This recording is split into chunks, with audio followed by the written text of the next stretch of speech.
ವೀಕ್ಷಕರೇ, ನೀವು ನೋಡ್ತಾ ಇದ್ದೀರಾ ಬಿಕೆ ನ್ಯೂಸ್ ಕನ್ನಡ. ನಾನು ರೋಹಿಣಿ ತೊಡ್ಮನಿ. ವಿಜಯಪುರ ತಾಲೂಕಿನ ಮಹಲ್ ಬಳಿ ಬಸ್ ಮತ್ತು ಟ್ರ್ಯಾಕ್ಟರ್ ಕ್ರೂಸರ್ ಮಧ್ಯೆ ಅಪಘಾತ ಸಂಭವಿಸಿ ಬಸ್ಸಲ್ಲಿದ್ದ ಪ್ರಯಾಣಿಕರು ತುಂಬಾ ಗಾಯಗೊಂಡಿದ್ದಾರೆ. ಇವರನ್ನು ಕೂಡ ಸರ್ಕಾರಿ ಆಸ್ಪತ್ರೆಗೆ ರವಾನಿಸಲಾಯಿತು.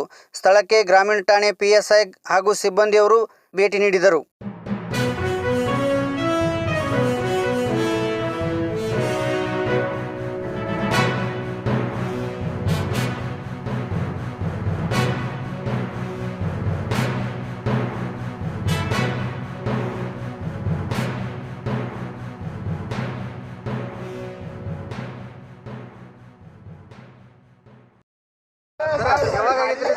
ಈಗ 15 ನಿಮಿಷ ಐತ್ರಿ.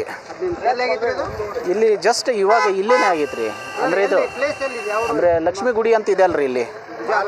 ಹಾಂ, ಮಹಾಲ್ ಹತ್ರ. ಮಹಾಲ್ ಹತ್ರನೇ ಆಗಿದ್ದು. ಅಂದರೆ ನಾನು ಮಾತ್ರ ಹಿಂದೆ ಕೂತಿದ್ದೆ.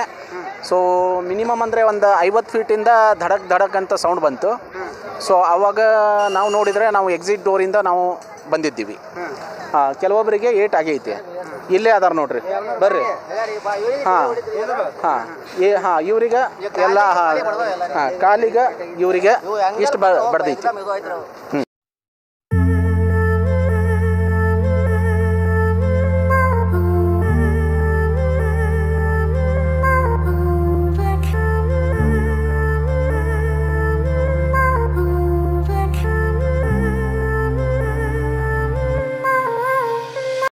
ಹೇಳ್ರಿ, ಎಲ್ಲಿಂದ ಹೊಂಟಿದ್ರಿ ನೀವು?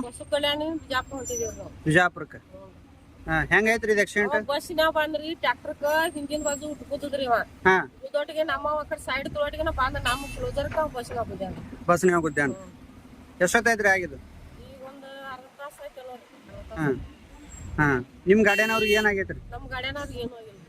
ಏನೂ ಆಗಿಲ್ಲ. ನಾವ ಡ್ರೈವರ್ಗಳಿಗೆ ಅವ್ ನಮಗೆ ಧೈರ್ಯ ಹೇಳ್ತಿದ್ರಿ, ನೀವು ಗಚ್ಚಿಕೊಂಡ್ರಿ ಏನು ಆಗಲ್ಲ, ಗಚ್ಚಿಕೊಂಡ್ರಿ ನಮ್ಗೆ ಧೈರ್ಯ ಹೇಳ್ರಿ. ನೀವು ಎಲ್ಲಿ ಬಸ್ ಕಲ್ಯಾಣ ಕೊಂಟಿದ್ರಿ?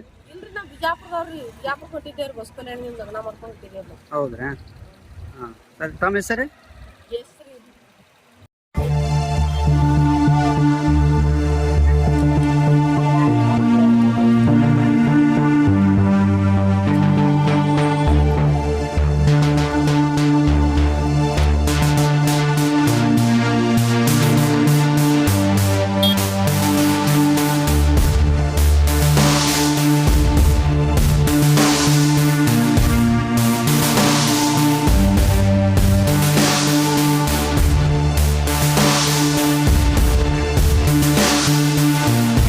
ಆಕ್ಸಿಡೆಂಟ್ ಆಗಿ ಒಂದು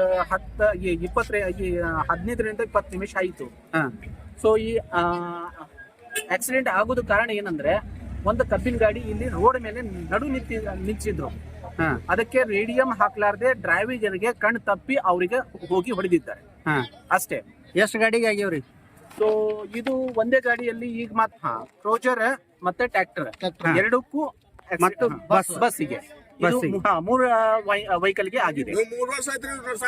ಇದಕ್ಕೆ ಅಪಘಾತ ಅಂದ್ರೆ ಈಗ ರೇಡಿಯಂ ಹಾಕ್ಬೇಕಾಗಿತ್ತು.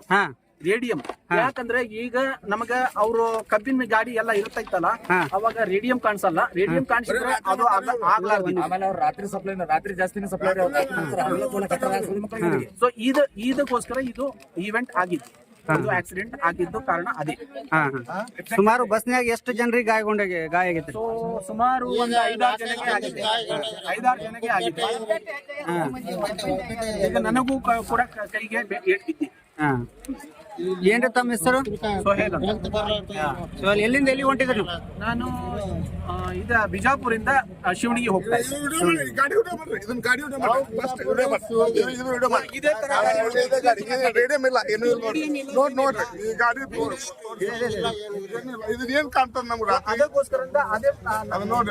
ಮತ್ತಷ್ಟು ಸುದ್ದಿಗಾಗಿ ನೋಡ್ತಾ ಇರಿ ಬಿಕೆ ನ್ಯೂಸ್ ಕನ್ನಡ.